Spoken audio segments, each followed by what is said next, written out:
Buenas tardes para todas y para todos. Para mí es un gusto presentar a Gabriela. Gabriela va a hablar del impacto de la pandemia COVID-19 en personas con TEA, o sea, con trastornos del espectro autista y su familia. Ella es Gabriela Garrido, para mí es Gabriela y por eso lo dije así. Es la directora de la Clínica de Psiquiatría Pediátrica de la Facultad de Medicina de la Universidad de la República. Es la coordinadora de la unidad especializada en trastornos del espectro autista. Y para quienes estamos cerca del cuidado de los niños, sabemos que es una de las personas comprometidas con estos niños y con sus familias, que ha estado desde el inicio de la pandemia, además, acompañándolos, pero también investigando y reportando los efectos de la pandemia en ellos y en su familia. Así que para nosotros es un gusto escucharla, como siempre, Gabriela, y agradecerte el compromiso en este emprendimiento.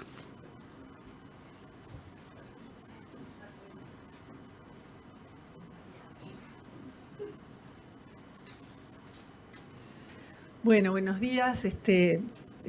Muy agradecida con la Sociedad Uruguaya de Pediatría, que a pesar de toda la adversidad de estos años, ha hecho este gran esfuerzo de dar continuidad al Congreso. Así que bueno, voy a tratar de resumir un poquito algunas de las cosas que hemos ido cuestionándonos y también investigando en torno a este tema y a esta población en particular, especialmente vulnerable a muchos de estos factores que nos han afectado a todos. Me gusta para pensar esto del impacto de la pandemia en salud mental y hablando un poco más en general de todos los niños y adolescentes en nuestro país, pensar el antes, el durante y un poquito del después, aunque del después todavía sabemos poco. En este sentido, ¿en qué estábamos a comienzos del 20?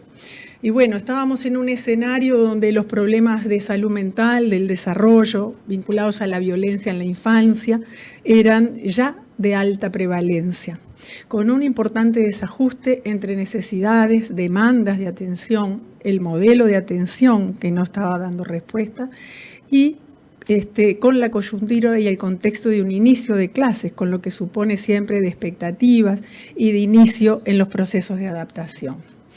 En expectativas, y bueno, veníamos con la aprobación relativamente reciente y la implementación de una ley nueva de salud mental, la 19.529, que trae consigo un cambio de modelo y una ordenanza que orienta y mandata en cuanto a los dispositivos de atención justamente para la transformación del modelo de atención.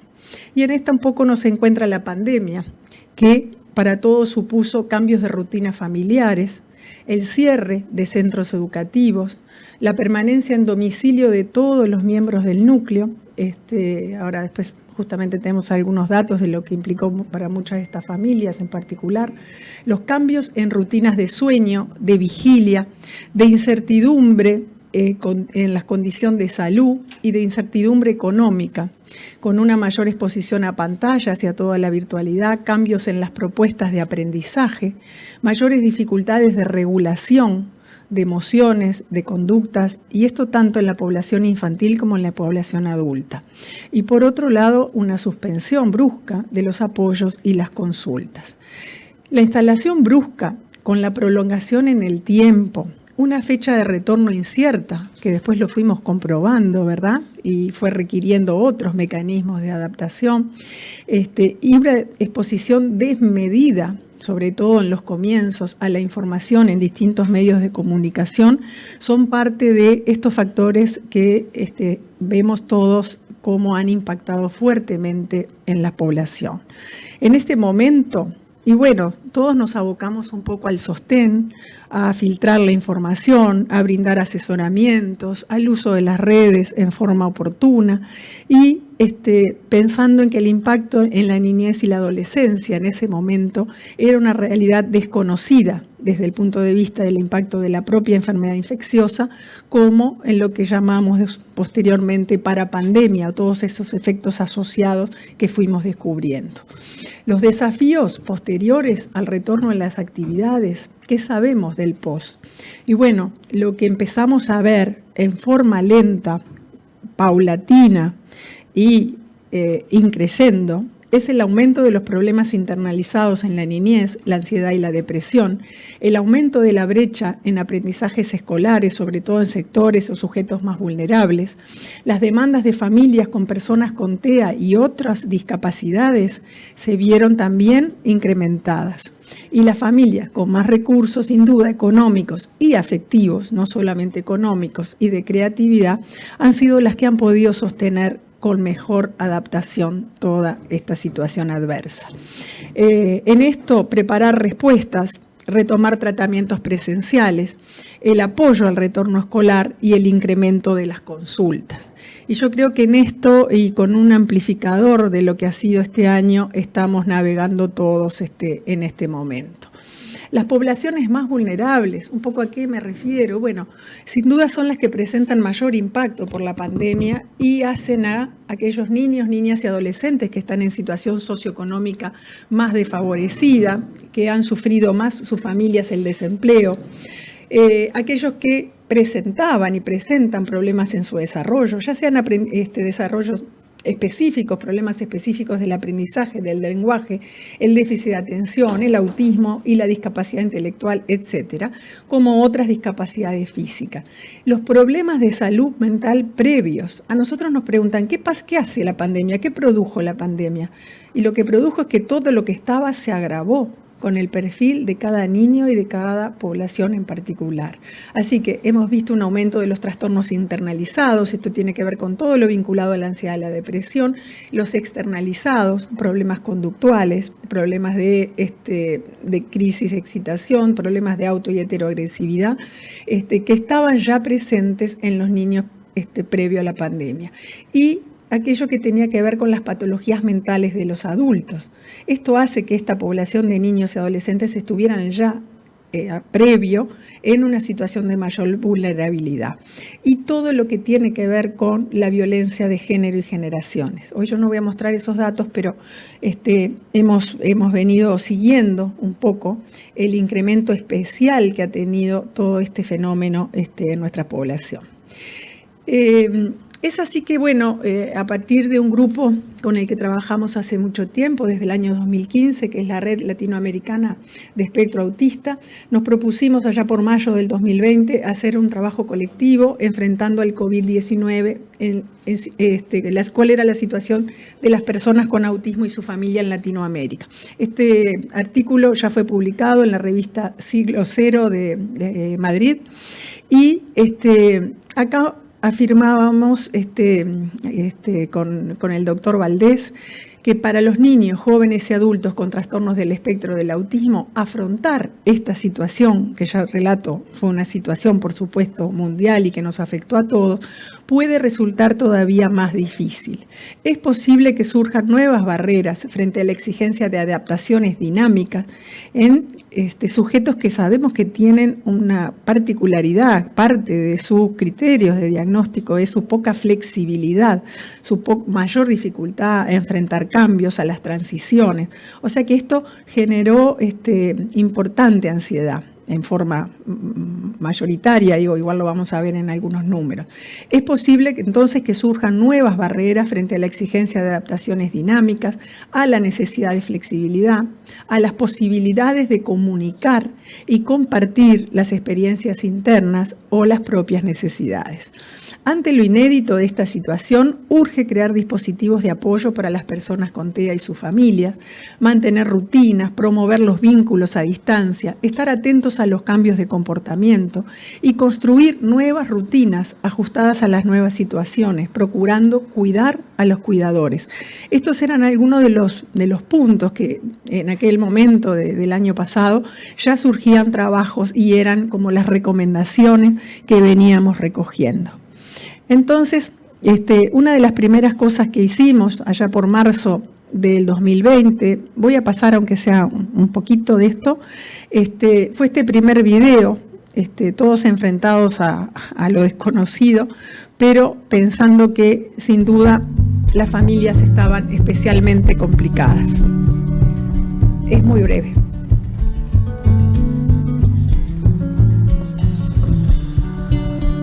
Queridas familias, hoy Desde la unidad de trastornos de espectro autista del Hospital Pereira Rosell y de Facultad de Medicina, resolvimos utilizar esta vía y otras de comunicación para aproximarnos a ustedes, para poder acompañarnos en este periodo que implica dificultades para todos. Sabemos que para aquellas familias que tienen personas en condición de espectro autista, enfrentar los requerimientos de este periodo es más difícil y por eso queremos apoyarlos.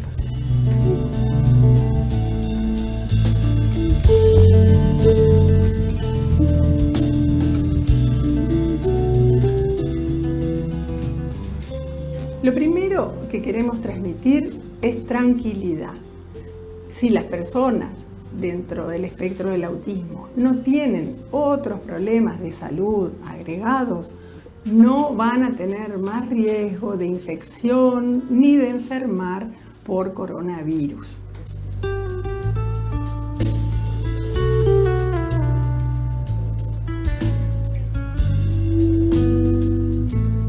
Para muchos de sus hijos, posiblemente sea más difícil adaptarse a los cambios de rutina que nos impone este periodo, a incorporar medidas de higiene, a tolerar el encierro y a regular los miedos que se transmiten desde los medios de comunicación.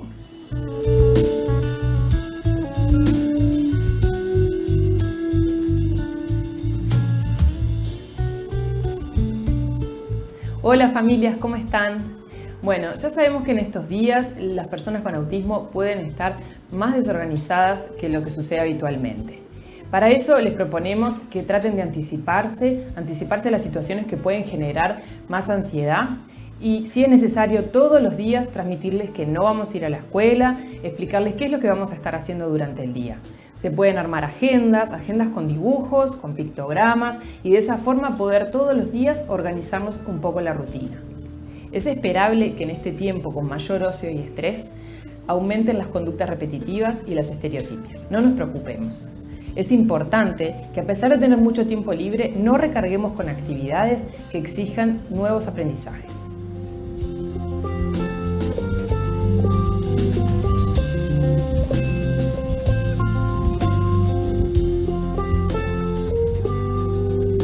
En estos días vamos a estar más expuestos a las pantallas, entonces es importante que podamos priorizar algunos aspectos.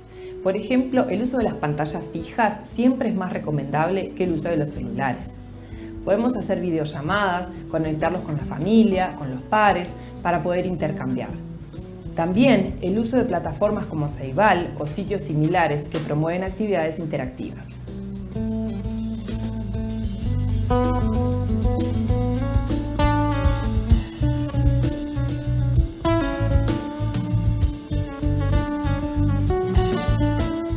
Como todos hemos escuchado, esta pandemia no solo tiene el riesgo de infección y de enfermar por coronavirus, sino de colapsar los sistemas de salud. Por lo tanto, tenemos que ser cautelosos en el uso de los servicios. Recomendamos no concurrir a las consultas, aunque estuvieran agendadas en policlínicas, ni a los servicios de emergencia por problemas conductuales de sus hijos. Si tienen dudas o problemas, comunicarse en forma virtual, no presencial, con los técnicos que más conocen a los niños. Y en el caso de tener alguna urgencia por conductas no habituales, comunicarse telefónicamente con los médicos tratantes.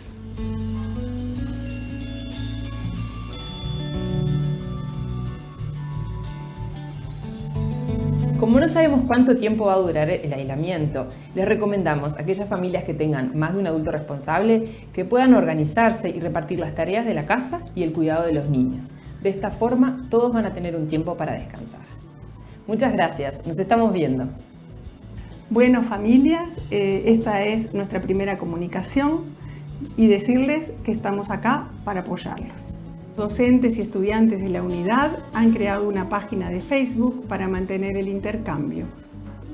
Unidad TEA CHPR. Bueno, chao, nos vemos pronto. Bueno, es increíble cómo esto ya es historia, ¿no? Un poco, bueno, armándolo, decía, a menos de un año y poco, esto es historia. Pero bueno, también son aprendizajes para, posiblemente para este mismo contexto, y también para futuras situaciones como esta. Yo les decía que desde el año 2015, Uruguay, a través de la Facultad de Medicina, la Clínica de Psiquiatría Pediátrica, integramos esta red de espectro autista Latinoamérica, con el objetivo de realizar colaboración regional para investigaciones relacionadas con el autismo. Una de las cosas que nos reúne a todos es el reconocimiento que el 86% de la investigación en autismo se realiza en países ricos y prácticamente la información de nuestras poblaciones es muy escasa. Entonces, bueno, surge esta idea de investigar sobre el impacto de la pandemia en personas con TEA, en este entendido de las mayores dificultades, y la idea era describir el impacto de la pandemia y el consiguiente confinamiento y aislamiento social en las personas con TEA y en sus familias. Los datos se obtuvieron de una encuesta en línea desarrollada por la red, y es un estudio multicéntrico en 8 países de América: Argentina, Brasil, Chile, México, República Dominicana, Perú, Uruguay y Venezuela. Y estaba compuesta por 9 secciones, que solamente las voy a detallar, pero el lugar de residencia, las personas que habitan, los datos generales de las personas con TEA, la escolaridad antes y durante la pandemia, la situación en el hogar durante la pandemia, tratamientos y apoyos al momento de iniciarse, cambios conductuales a partir del aislamiento, las salidas a la casa, los tratamientos y apoyos y las principales preocupaciones durante la cuarentena. Un poco esta es la muestra donde Uruguay tuvo una buena respuesta para nuestra población, con 269 respuestas en la encuesta, y representó de la muestra total el 14%. En este sentido, quiero detallarles también, no con detalles de números, la diversidad de situaciones que vivíamos en ese momento en cuanto al contexto de la epidemia, ¿sí? Sin duda nosotros éramos el país que estábamos en mejor condición en ese momento, que no es lo que sucedió después. O sea que esto es una foto de 2020 y sobre todo del inicio de la primera ola a nivel mundial. Las características de esta muestra: el 82% de las personas con TEA eran varones, lo cual es la característica epidemiológica del trastorno.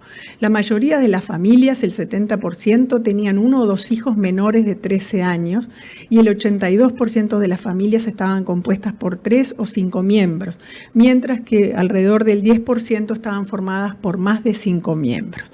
Cerca de la tercera parte de estas familias vivían en casas con superficies de menos de 50 metros cuadrados. Estas son algunas cosas que, bueno, uno empieza a poder pensar o a poder ponerse en el lugar de cuando combinamos estas variables, ¿no? Porque realmente sostener niños con dificultades, como tienen muchos dentro de lo que son los trastornos de espectro autista nivel 2-3, en estas condiciones y con estas dimensiones de las viviendas se hace muy difícil. Y una cuarta parte en viviendas de más de 100 metros cuadrados. Quiero destacar también que esto de que esa muestra haya sido obtenida, este trabajo, a través de Internet, limita mucho la participación de muchas personas, o sea que el extracto socioeconómico de esta muestra es mejor seguramente que de una muestra representativa, lo cual es a tener en cuenta porque si sumamos factores, posiblemente estas condiciones sean peores en otros contextos. La distribución de edades de las personas con TEA fue la siguiente: el 35% son menores de 6 años, casi un 40%, tienen entre 7 y 12 años, y a diferencia de una encuesta previa que habíamos hecho, la representación de adolescentes fue mayor, ubicándose en el 17%, lo que nos permitió tener mejor información sobre los adolescentes que los informes anteriores. Después, la representación de adultos y jóvenes es muy baja, como era de suponer. En relación con el tipo de restricciones sociales o el aislamiento, fue variable también para los distintos países, pero el 35% tuvieron una cuarentena obligatoria. El 32% tuvo una cuarentena voluntaria y el 24% una cuarentena obligatoria con excepciones de salidas. Esto tuvo que ver con que en algunos países se tuvo que reglamentar de alguna forma estas salidas de excepción para esta población y otros chicos otras personas con discapacidades severas por la intolerancia y por los trastornos que representaba el encierro. Y casi un 48% del total de las familias respetaron el aislamiento, más allá de la condición de obligatoriedad. En relación a los tratamientos, previo al inicio, bueno, tenemos los datos de los tratamientos que se recibían, y acá están detallados. Es a destacar que ya en esa previa a la pandemia había un grupo de sujetos que no recibían ningún tratamiento y eso ya es uno de los elementos que nos permite también pensar para adelante. Al momento de la encuesta, casi un 30% de los tratamientos presenciales se vieron suspendidos totalmente durante este periodo de la primera ola. La mayor parte de las suspensiones de los tratamientos fueron por el cierre de los centros o por decisión del prestador de salud. Y solo cerca del 20% no vieron suspendidos los tratamientos de alguna forma. Un 40% de las familias recibieron asesoramiento a través de videollamadas. En relación a la escolaridad, el 90% previamente de todos los países tenía escolaridad formal. O sea que ahí ya tenemos también un debe. Y el 73% estaban en escuela primaria. Eso tenía que ver con la distribución de la edad. Para la mayoría de las familias, 75% de los países que componen REAL, la escolaridad se realizó a distancia durante la pandemia, ya sea mediante plataforma interactiva, a distancia con libros digitales, libros de papel, etc. Y el 15% de los niños y jóvenes en edad escolar estuvieron sin ninguna actividad. En cuanto al uso de pantallas, el 80% de las familias refiere que aumentó el uso de pantallas por parte de sus hijos.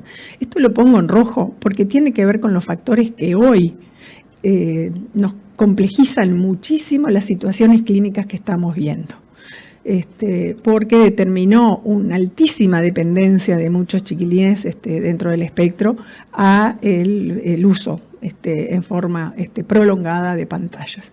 El impacto en lo que tiene que ver directamente con las personas en todos los países, ¿qué encontramos? Que el 40% de la muestra mostró algún retroceso. Y el 40% mucho retroceso. O sea que la afectación fue mayoritaria y alrededor del 80% con retrocesos. Me gusta señalar esto porque también hay un 20% que muestra algún avance y un 4,5% que muestra mucho avance. Porque al comienzo nosotros también recibimos algunas familias que decían, ¿sabe qué? A pesar de todo, de haberse suspendido tratamientos, haber sido restringidas la escolaridad, vemos avances en los niños. Esto tiene que ver con los niños más pequeños y posiblemente con el mayor tiempo de disponibilidad de los padres para acciones como el juego y menor tensión en lo que a veces suponen los tratamientos. En la muestra nuestra del impacto sobre familias con autismo en Uruguay, dentro del estudio multicéntrico analizamos esta población de Uruguay. Primero es que tuvimos casi un 8% cada 100.000 habitantes de personas que respondieron.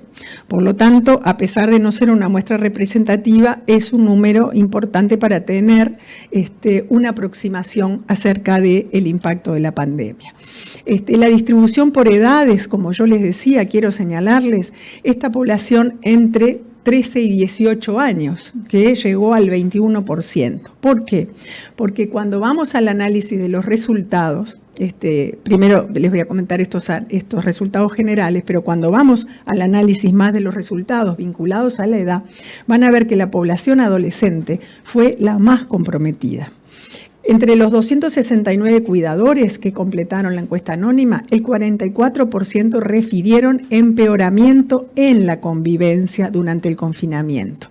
Estas dificultades se relacionan en muchos trabajos a mayores niveles de ansiedad en los cuidadores. y esto impacta, por supuesto, en los comportamientos de los hijos. En nuestra muestra, el 75,4%, en la general había sido un 80%, reportó retrocesos. Y el empeoramiento de los comportamientos externalizados, o sea, todo lo que es agresividad, inquietud, ¿verdad?, desasosiego, fue mayor en el sexo masculino. Y los internalizados fueron mayores en los adolescentes de 13 a 18 años. Dentro de ello, marca mucho el temor a enfermar. En cuanto a la disponibilidad de tratamientos, totalmente suspendidos en el 24%. Esto es mayor que en otros países. Recibió atención telefónica el 20%, videollamadas el 45% y la familia totalmente encargada de la atención en el 10%. En Uruguay, entonces, la suspensión total de servicios fue levemente menor, fue 30 en la muestra general, del 24% que en la muestra general. Y los servicios brindados por videollamada levemente mayor, 45% y 40% respectivamente. El 80% de las personas con TEA incrementó la exposición a pantalla fuera del uso para sostener los procesos educativos.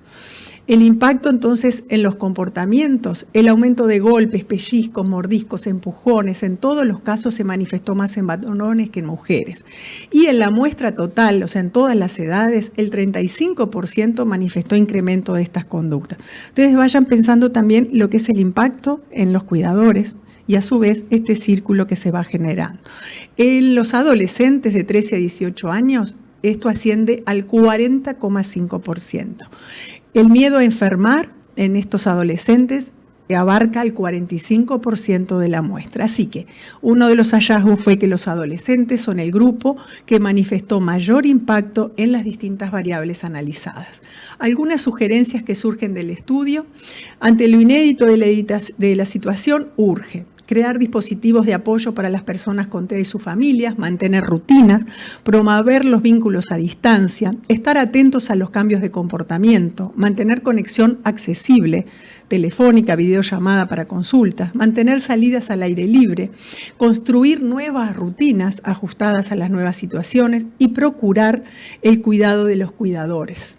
Eso realmente, el teléfono, el WhatsApp, fueron una de las cosas que nos rindieron más para hacer efectivo este apoyo. Se generaron también materiales de apoyo realizados desde la unidad que están en la página, una publicación que apunta a las estrategias de apoyo para personas con TEA y su familia y el video que compartimos. Una diapo más sobre la situación actual luego de la segunda ola de COVID-19 y el retorno a la presencialidad. Sobre esto no tengo datos cuantitativos aún, pero lo primero, aún no hemos logrado restablecer a pleno las consultas a nivel de todos los prestadores. Hay tratamientos que se mantienen en forma virtual. Niños, niñas y adolescentes que han agravado en forma muy importante su sintomatología previa. Muchos manifiestan rechazo y marcada ansiedad ante el retorno a los centros educativos. Aun cuando la mayoría tenían expectativas de hacerlo, manifiestan más conductas desajustadas en el centro y en sus casas. Inquietud, heteroagresividad, retraimiento, no tolerancia a los tiempos previos de la escolaridad, angustia y mayor respuesta sensorial. Alta dependencia a las pantallas, aumento de estereotipias, conductas obsesivo-compulsivas en tics y agotamiento familiar, con aumento de ansiedad de los padres, con muchos de ellos manteniendo modalidades mixtas de trabajo. Tenemos hoy una nueva ley de salud mental que por supuesto estamos embarcados en su implementación y con mucho compromiso, pero quiero resaltar que los trastornos de espectro autista están mencionados tanto en la ley como en las ordenanzas y su reglamentación, pero aún no suficientemente considerados en cuanto a su especificidad. Reconocer que el cuidado y la atención a la salud mental en la infancia es una emergencia que agrava el nuevo escenario de pandemia es uno de los desafíos que nos avecina y tenemos hoy en nuestro futuro más cercano. Quiero mostrarle unas fotos del dispositivo de hospital de día que está contenido en la ley y en la ordenanza, que estamos muy cercanos a inaugurar. Las obras se iniciaron en abril y posiblemente ahora, a fin de mes, estemos inaugurando. ¿Por qué? Porque, bueno, estos niños y estos adolescentes en periodos de descompensación también están considerados dentro del perfil de usuarios de este dispositivo intermedio, que no es para la hospitalización, a pesar de que está ubicado hoy en el hospital, porque además es una población que tolera muy mal la hospitalización a tiempo completo y los compañeros todos saben de qué estamos hablando. Así que, bueno, muchas gracias. Espero no haberme excedido demasiado. Muchas gracias, Gabriela. Te seguiríamos escuchando mucho tiempo más. Suerte que terminaste con una buena noticia, que era la del hospital de día, que va a ser una herramienta que servirá ahí para mucho. Toda tu exposición nos interpela a quienes de alguna manera compartimos el cuidado de las niñas, los niños y los adolescentes. Este es un gran debe que tenemos, los niños con trastorno del espectro autista y sus familias. A mí siempre me gusta recalcar dentro de su familia sus hermanos también y hermanas. Si habrá mucho para hacer, creo que todos los que a diario acompañamos a los niños y a sus familias, estamos viendo el impacto en la salud mental de todos, independiente de aquellos que compartan la condición de trastorno del espectro autista, y estamos muy preocupados por este tema. Es un desafío para nosotros el trabajo en conjunto, generar nuevas herramientas y además generar mejores y más recursos, ¿no?, para la atención y para el acompañamiento familiar. Así que muchas gracias, nos vamos a quedar pensando todos a ver cómo podemos ayudar desde nuestros lugares.